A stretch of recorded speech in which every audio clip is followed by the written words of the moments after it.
और यीशु की महिमा हो, सम्मान हो और आदर हो। परमेश्वर के अद्भुत लोग बोले आमीन और आमीन। आज मैं आपसे बात करना चाहता हूं कि आप अपने जीवन के लिए परमेश्वर की योजना को कैसे जाने। आप कैसे जाने कि परमेश्वर आपसे बातें कर रहा है या यह कोई शत्रु है या फिर यह आपका मन है। आपको पता है, मैंने एक लंबा जीवन जिया है। मैंने अपने जीवन में बहुत कुछ अनुभव किया है और यह सबसे बड़े अनुभवों में से एक है। मैं उन सवालों के बारे में कैसे बताऊं जो मेरे मन में तब थे जब मैं छोटा था, और तब जैसा कि मेरे लिए योजना बनाई गई थी, प्रभु ने मुझे बहुत सुंदर और शक्तिशाली तरीके से दिखाना शुरू किया। और यह एक अद्भुत यात्रा रही है। और मैं चाहता हूं कि आप अपनी योजना को जानें कि आपके जीवन के लिए परमेश्वर की योजना क्या है और परमेश्वर ने वास्तव में आपके लिए क्या किया है। मैं सर्वशक्तिमान प्रभु की स्तुति और महिमा करता हूं जिसने आज एक सुनहरा मौका दिया है। प्यारे पिता, तेरे बेटे और बेटियों को प्रभु आशीष मिले इस वचन के द्वारा, ये मेरी प्रार्थना है। आज जितने भी लोग सुने पिता, उनको प्रभु प्रकाशन प्राप्त हो और पिता वो तेरे प्रकाशन में आगे बढ़े। प्रभु वो सीखे, समझे, जाने प्रभु कि तू परमेश्वर है और तू उनके बीच कार्यरत है और तू उनके बीच प्रभु महिमा को प्रकट करना चाहता है, उनको बढ़ाना चाहता है, तू उनको उठाना चाहता है और तूने उनके लिए प्रभु अद्भुत योजनाओं पर काम किया है। प्रभु उनके लिए योजनाओं को रख दिया है पिता। उनके जीवन में इन योजनाओं को पूरा होने के लिए मैं प्रार्थना करता हूँ, आशीष दे, अपने बेटे बेटियों को तैयार कर और आज प्रकाशन के द्वारा तू उनसे बातें कर, उन्हें ढाढ़स दे कि तूने उनके लिए एक अद्भुत योजना बना के रखी है और वो निराश ना हो बल्कि उत्साहित होकर प्रभु तेरे पास आए और तेरी आराधना में लगे रहें। पिता की महिमा के लिए प्रभु यीशु मसीह के नाम में मैं इस दुआ को मांगता हूँ। सब जन कहें आमीन और आमीन। ठीक है, नंबर 1, आपको यीशु में रहना होगा, क्योंकि पहला थिस्सलुनीकियों अध्याय 5:18 में पौलुस कहता है कि हर चीज में धन्यवाद करो, यह मसीह यीशु में परमेश्वर की इच्छा है। इसलिए यदि हम मसीह में बुलाए गए जीवन से बाहर हैं तो हम अपने जीवन के लिए परमेश्वर की योजना को नहीं जान सकते हैं। और दूसरी बात यह है कि हमें यह जानना होगा कि रोमियो अध्याय 12:2 क्या कहता है। वह कहता है हमें अपने मन को नवीनीकृत करना होगा, क्योंकि इसके बिना ईश्वर का वचन हम में नहीं रह सकता है। इसलिए यह आपके मन को नया करने के लिए कहता है, ताकि आप यह साबित कर सके कि आप जान सकते हैं कि परमेश्वर की इच्छा क्या है। क्या बाइबल के बिना आपके लिए परमेश्वर की कोई योजना है? वह प्रभु आप में और मेरे में जीवित है। वास्तव में परमेश्वर की योजना को जानना असंभव है। इसलिए अपने मन को नया बनाकर परिवर्तित कर लें। इससे आप परमेश्वर की बहुमूल्य वाणी को सुन पाएंगे। इससे आप जान सकेंगे और साबित कर सकेंगे कि परमेश्वर की वह अच्छी, स्वीकार्य और पूर्ण इच्छा क्या है। और मुझे लगता है कि हमें तलाश करनी होगी। तीसरा, इफिसियों अध्याय 5:17 में पौलुस हमें इसकी तलाश करने के लिए कहता है। और मुझे लगता है कि लोगों को यह एहसास नहीं है कि हमें क्या करना चाहिए। यह हमारी जिम्मेदारी है कि हम ना केवल मसीह यीशु में रहें, बल्कि हमारे अंदर धर्म ग्रंथों यानी कि बाइबल को भी रखें। क्यों? इसलिए कि परमेश्वर इसका उपयोग हमसे बात करने के लिए कर सकते हैं। लेकिन हमें उनसे पूछना भी होगा कि परमेश्वर, मैं जानना चाहता हूं। और आपको परमेश्वर से यह पूछने की जरूरत है, और आपको तब तक पूछने की जरूरत है जब तक आप इसे जान नहीं लेते। क्योंकि वचन कहता है, ना समझ मत बनो बल्कि समझदार बनो, यानी कि इसे समझो। आपको पता होना चाहिए कि परमेश्वर की इच्छा क्या है और प्रभु की योजना आपके लिए कितनी है, कि बिना पूछे हमें पता ही नहीं चलेगा। मैं बस आपसे कुछ कहना चाहता हूं। आइए यशायाह 28 में चले। यहाँ एक महान कुंजी है, वो है विश्वास। विश्वास इन सब को कैसे खोलता है, आइए देखते हैं। यह कहता है यशायाह अध्याय 28:16 में, इसलिए प्रभु यहोवा यूं कहता है, देखो मैंने सियोन में नींव का एक पत्थर रखा है, एक परखा हुआ पत्थर, कोने का अनमोल और अति दृढ़ नींव के योग्य पत्थर। जो कोई विश्वास करे वह उतावली ना करेगा। विश्वास हमें परमेश्वर की योजना को खोजने में सक्षम बनाता है। विश्वास के बिना यह काम नहीं करेगा। इसलिए नंबर 1, आपको यीशु बनना होगा। विश्वास को आपके जीवन का एक हिस्सा होना चाहिए, क्योंकि यह कहता है कि जो विश्वास करता है वह जल्दबाजी नहीं करेगा, वह मूल रूप से गड़बड़ नहीं करेगा। जल्दबाजी में गड़बड़ होती है। परमेश्वर के आगे बढ़ने से पहले हिलना मत, पहले परमेश्वर को आगे चलने दें। आप जानते हैं कि बाइबल में कहा गया है भजन संहिता में कि घोड़ा मत बनो और खच्चर मत बनो। इसका मतलब कि तेज धावक मत बनो, कि परमेश्वर के आगे भागो। इसलिए परमेश्वर के आगे मत भागो और ना खच्चर जैसा धीमा बनो, बल्कि वह चाहता है कि आप एक भेड़ बनकर उसके पीछे चलें। और यह मुझे हमेशा आश्चर्यचकित करता है। आपको पता होगा, पास्टर बेन्नी हिन ने बताया कि यह 70 के दशक की बात है। प्रभु ने मुझे यह शब्द दिया था जब मुझे नहीं पता था कि वहाँ क्या है। मैं भजन संहिता पढ़ रहा था और यह वचन मेरे लिए था, घोड़े की तरह मत बनो और खच्चर की तरह मत बनो। प्रभु ने कहा मुझे तुम्हें पकड़ना होगा, और मैं आगे आगे जा रहा था। मुझे रोकने का उद्देश्य यही था कि हमें उसका अनुसरण करना होगा, हमें परमेश्वर के साथ चलना होगा, हमें प्रतिदिन परमेश्वर में रहना होगा।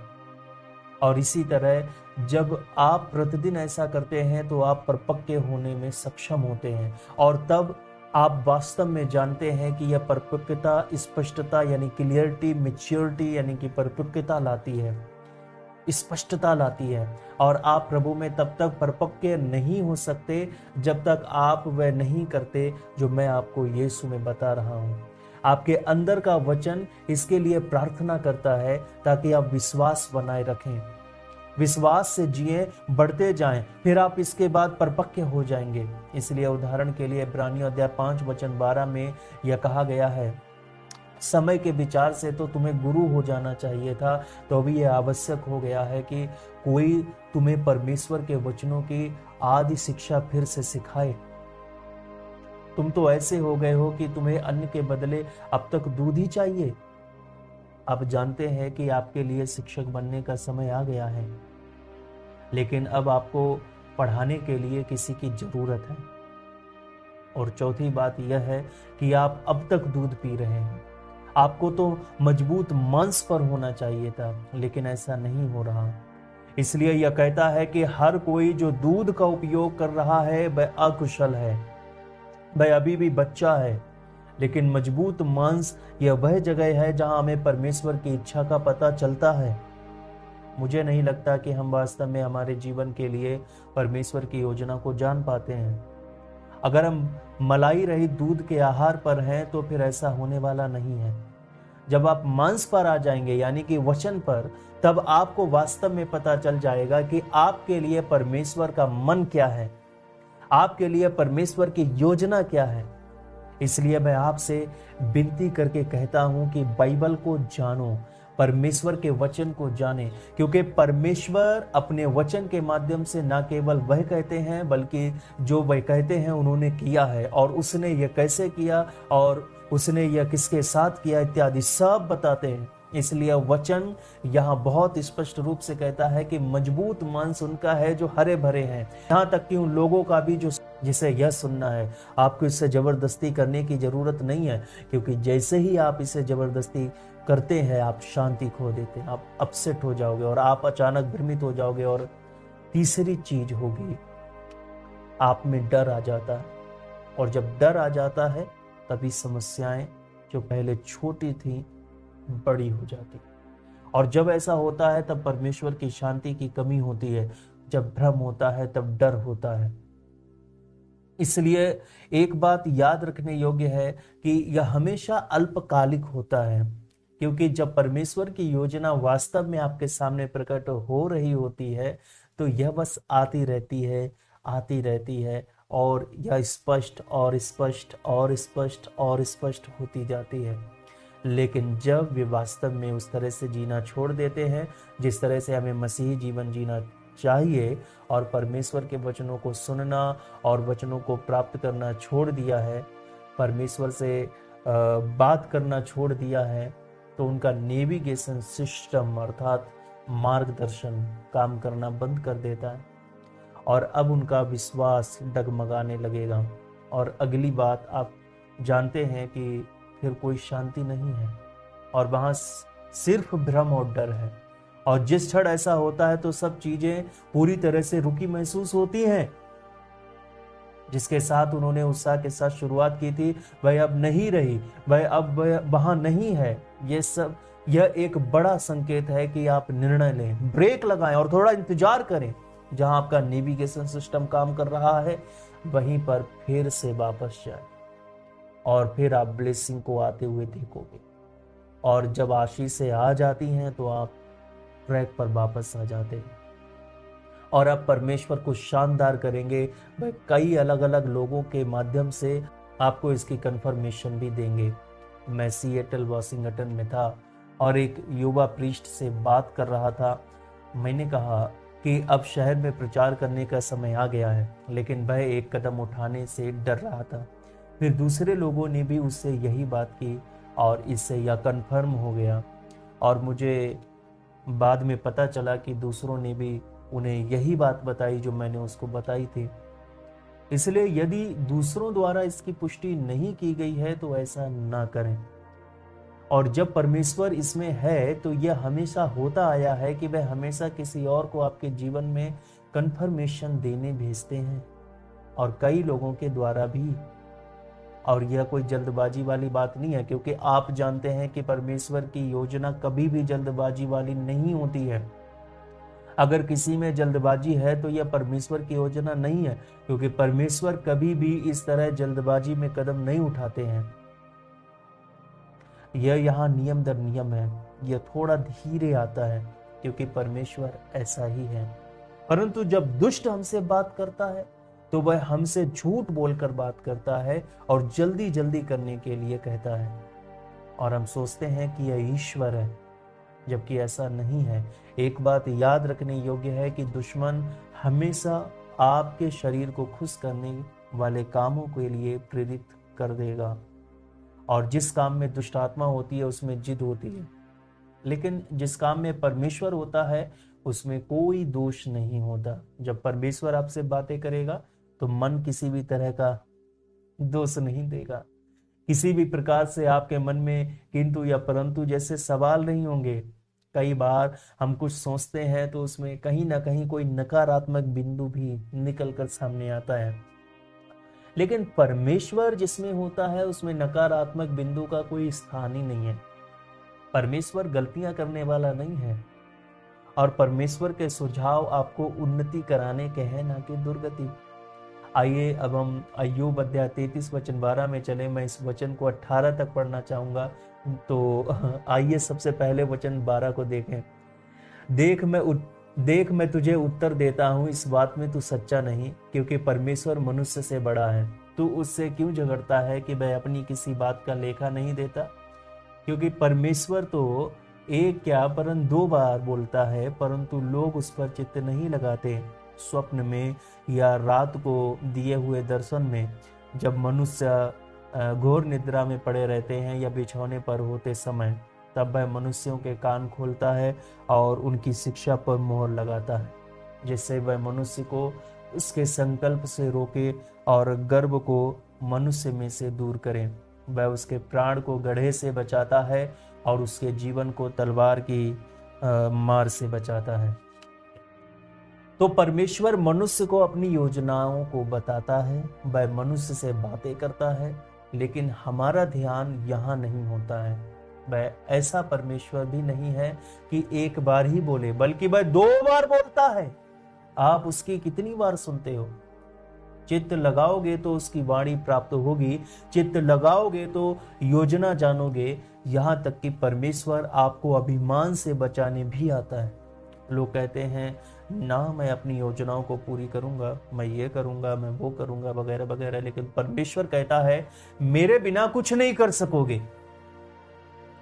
चलिए अब अय्यूब 36 में चलते हैं। बहुत ही सुंदर वचन है जो आपको स्थापित करेगा।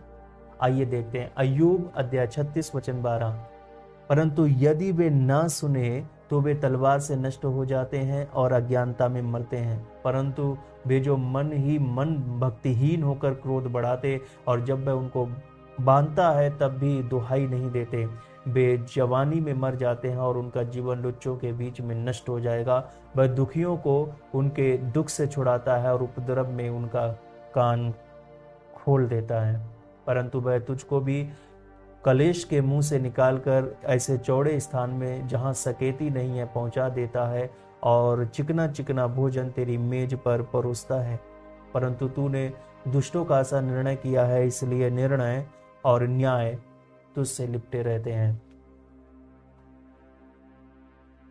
तो पहले प्रभु बोलता है और हम उसको सुनते नहीं हैं। एक बार नहीं बल्कि 2 बार बोलता है, पर हम ध्यान नहीं देते हैं। और बाद में यह कहता है कि अगर वे सुनते नहीं हैं तो अज्ञानता में मरते हैं। जब वे किसी समस्या में होते हैं तब भी उसकी दुहाई नहीं देते। प्रभु की ना सुनने से जीवन लुच्चों में नष्ट हो जाता है और परमेश्वर की सुनने वालों को प्रभु कलेशों से निकाल कर चौड़े स्थान पर भेजता है जहां उन्हें अच्छा भोजन मिलता है। तो कोई भी निर्णय भी अगर आप लेते हैं उसमें ईश्वर का होना जरूरी है। उसके लिए इंतजार करो, प्रार्थना करो जब तक दूसरों द्वारा या किसी चिन्ह द्वारा प्रभु आपको कंफर्मेशन ना दे दे। यदि आप जल्दबाजी में निर्णय लेते हैं तो वे दुष्टों जैसा निर्णय लेना हुआ, इसलिए क्योंकि उसमें प्रभु नहीं है, बस शत्रु है। इसलिए वह आदेश देता है कि वे अधर्म से वापस लौटें और फिर यह कहता है और यदि वे उसका पालन करते हैं और उसकी सेवा करते हैं तो अपना दिन खुशहाली के साथ समृद्धि में बिताएंगे। और यह मूल रूप से वही बात है जो मैंने पहले कही थी। यशायाह अध्याय 8 वचन 20 देखो, यह बहुत ही शक्तिशाली है। कहता है, व्यवस्था और चितौनी ही की चर्चा किया करो, यदि वे लोग इन वचनों के अनुसार ना बोलें तो निश्चय उनके लिए पाँव ना फटेगा। मुझे पता है यह सब आपकी मदद कर रहा है जो मैं साझा कर रहा हूं। आप इस्तेमाल के लिए इसका अभ्यास करते हैं, जहां वे समझ तो नहीं सकते हैं लेकिन वे पता लगा सकते हैं कि यह क्या है क्या नहीं, यह परमेश्वर की ओर से है या शत्रु की ओर से है। आइए इसके बारे में गहराई से जानें और यह वास्तव में आपकी मदद करने वाला है। इसलिए मेरा मानना है कि जब आप मसीह में होते हैं तो वचन आपके अंदर होते हैं। आप परमेश्वर से अपने जीवन के लिए उनकी योजना के बारे में पूछते हैं तो विश्वास वहां उपस्थित होता है। अब आप एक और चीज की तलाश करते हैं और वह एक चीज यह है कि आप रडार में हैं। रडार जानते ही होंगे, नेविगेशन प्रणाली मूल रूप से यह हम सभी को दी गई है। आध्यात्मिक स्पिरिचुअल नेविगेशन सिस्टम जो हर समय हमारे अंदर है और यह हमेशा काम करती है। जब आपके पास वह है जो मैंने पहले कहा था तो आप यीशु में रह रहे हैं और पूरी दुनिया आप में है। आप प्रार्थना कर रहे हैं, अब विश्वास आपके जीवन का एक हिस्सा है।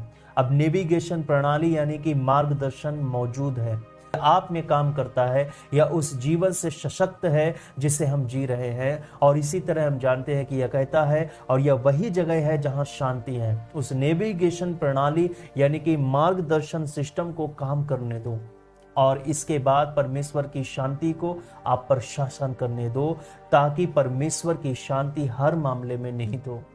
और तब तक प्रतीक्षा करें जब तक आपको किसी स्थिति के बारे में शांति का पता नहीं चल जाए। यदि शांति अब तक नहीं मिली है तो तब तक ना हिले जब तक आप इसे प्राप्त ना कर लें, ताकि जब आप यीशु में रह रहे हो तो सारा संसार आप में हो जाए। अगर आपका प्रार्थना जीवन बिल्कुल ठीक है, आपका विश्वास बिल्कुल ठीक है, तो शांति होगी और जरूर होगी और नेविगेशन प्रणाली भी अच्छी तरह से काम करेगी। इसलिए आपको पता चल जाएगा कि कब चलना है और कब चलना नहीं है। इसलिए वचन कहता है कि परमेश्वर की शांति आपके हृदयों में राज करती है। आपको ठीक कहा जाता है, लेकिन यह कभी कभी बिगड़ जाता है जब आप में यह सब होता है। नंबर 1, जब आप वह शांति खो देते हैं। तो जब आप में शांति नहीं रहे तो आप उसी क्षण रुक जाओ। नंबर 2, भ्रम उत्पन्न मत होने दो, क्योंकि जबरदस्ती के काम में परमेश्वर नहीं होता।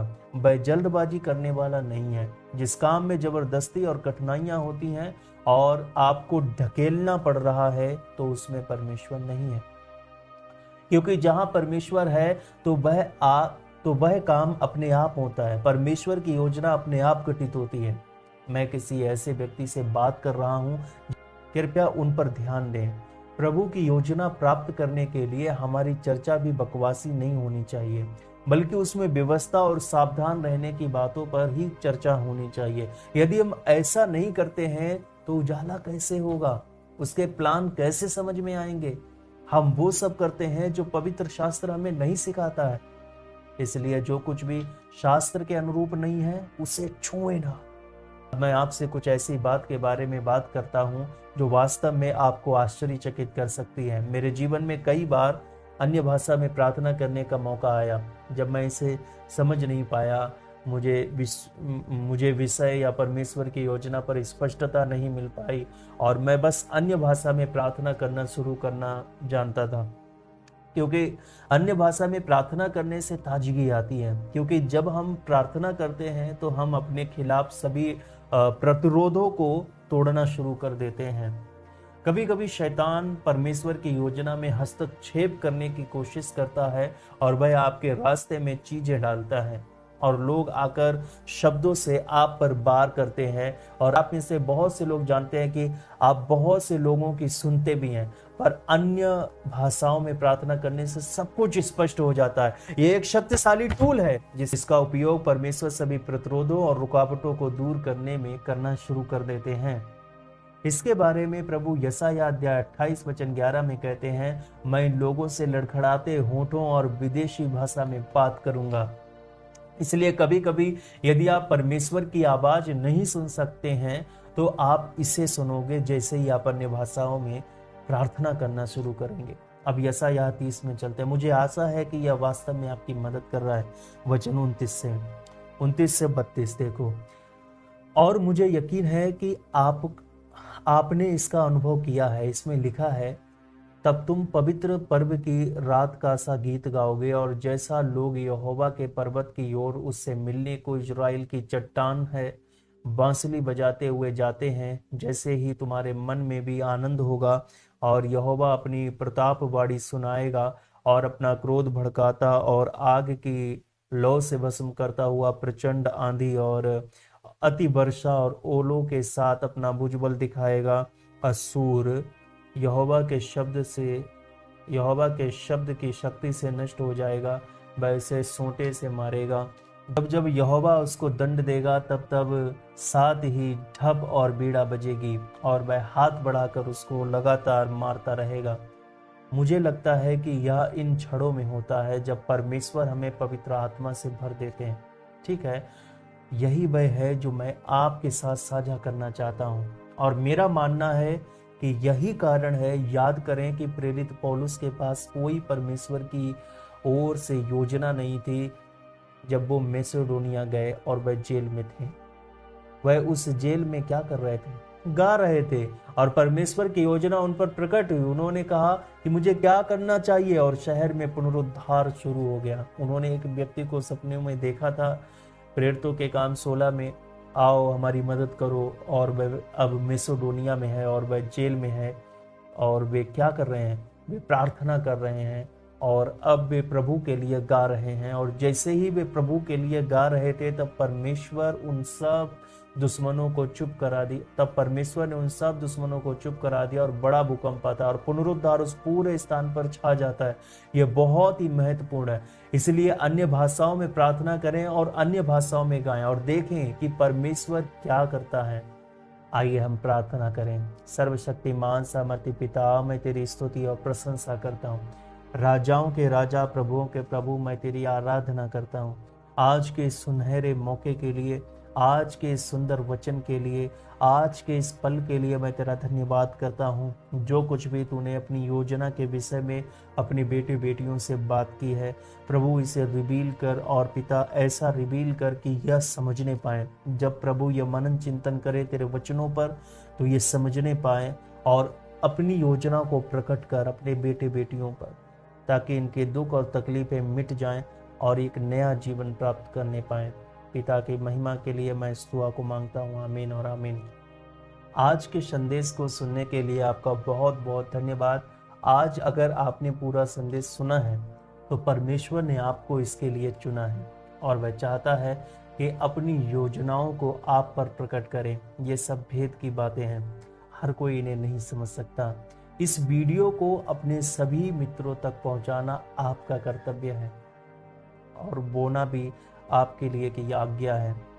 बोना सिर्फ धर्मी लोगों के लिए है। आप धर्मी हैं, इसलिए आप भी इस आज्ञा का पालन करें। जब आप दान करें तो यह ना सोचे कि आपके पास कुछ कम हो गया। आपने अपने परमेश्वर को दिया है, आपने धार्मिकता का कार्य किया है। मेरे प्रियो, बोने वाला काटेगा ही काटेगा, उसकी फसल को कोई रोक नहीं सकता है। और हाँ, बोना एक अगुवाई है जिसे परमेश्वर आपके हृदय में डालेगा। यदि आप भी अगुवाई पा रहे हैं तो स्क्रीन पर दिए गए नंबर पर अपना कीमती बीज प्रभु के लिए दे सकते हैं ताकि कई आत्माएं बचाई जा सकें। यीशु मसीह के नाम में आमीन।